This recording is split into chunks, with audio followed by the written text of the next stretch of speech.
So, dear doctors, once again, our heartiest blessings are for those who are going to appear the MRCP Part 1 exam. And we would like to congratulate everyone on behalf of MRCP syndrome. We are going to provide the last minute golden advice that you need to focus on during your exam. My dear doctors, you have worked really hard and you have taken the best preparation. So always have the strength in your mind. Be confident and stay energetic. Always have the faith in your Creator and pray to the Almighty, and shut down the door for any negative thoughts or for any negative repercussion that often crosses your mind. In the exam, you need to write the RCP code, initials, family name or the surname on your OMR sheet. The initial name is usually the first letter of your name. For me, it's A. And the surname or the family name is usually the last part of your name. For me, it's Hassan. But don't worry, this will be written on a printed paper and will be attached to your high desk. We would highly recommend everyone to bring at least 2 or 3 2B pencils belonging to a good brand like either Faber-Castell or Staedtler, good quality eraser and sharpener. The RCP will provide you with the materials, but their qualities are often inferior. Everything in the exam should be done with the pencils, nothing to do with the pen. So you shouldn't bring the pen with you. They won't allow you taking any calculator, watch or any paper except your printed copy of admit card, pencil, sharpener, eraser, water bottle, transparent bag and the photo ID. Regarding the photo ID, you can go either with the NID or with the passport. Don't forget to remove the plastic cover or the label from your eraser and the water bottle. Now let's focus on the most crucial part of advice, and the first golden advice. Always read the last line of the MCQ, meaning always read the lead question first, repeat it twice, mark it with your pencil, then go for the options. By going through the options, you can have a precise idea from which system the MCQ has come and the 5 differentials you need to be dealing with. Then keeping the differential in your mind, proceed either with the investigations or from the beginning of the MCQ. The last line of the lab values or the last line of the MCQ, meaning the immediate last line before the lead question, usually gives the best clue. If you can answer the question straight away, that's great. But in case any confusion arises or if there is any doubt, then go with the exclusion theory. We are pretty confident MRCP syndrome has taught you the best approach to apply exclusion theories throughout our courses. And you can make a real change on your part, making the best output. After exclusion, always correlate the option you are choosing with the MCQ itself for double checking. In case you can't proceed with the exclusion theory, then go for plan B. So what does plan B mean? Plan B means you should go with the option that pops up in your mind first.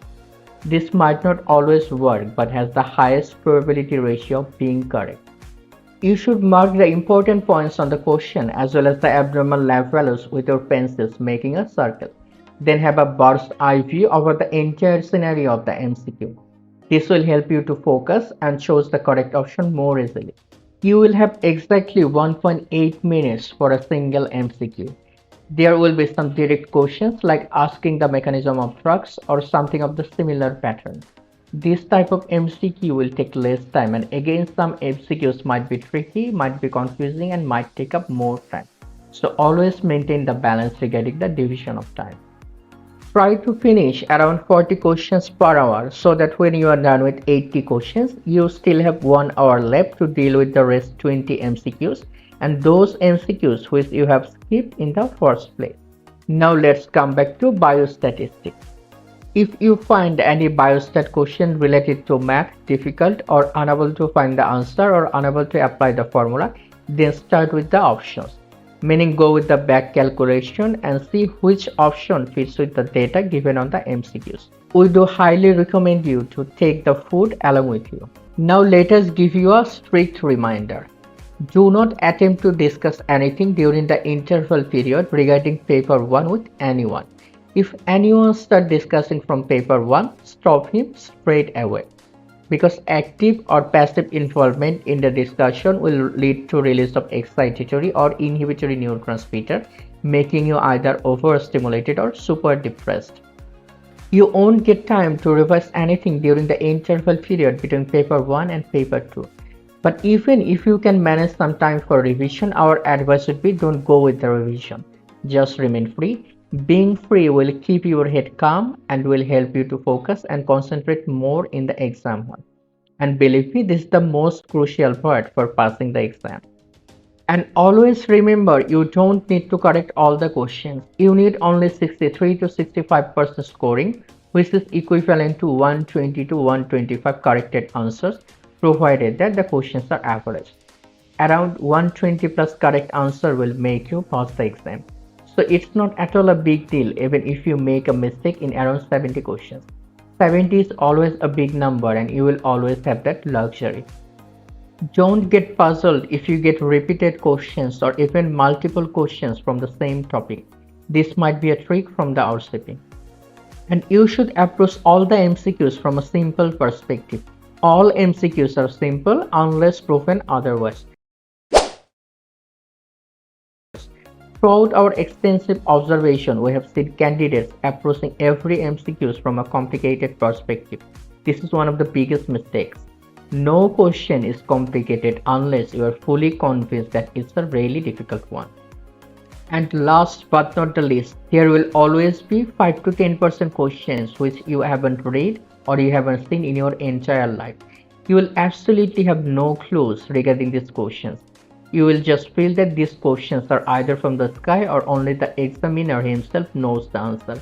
But don't be depressed or distracted by those type of MCQs. Always remember you have the luxury of the 70 questions. Once again, the blessings of MRCP syndrome family is always with you to have a successful outcome on this memorable day. Join us, MRCP syndrome, chase your dream.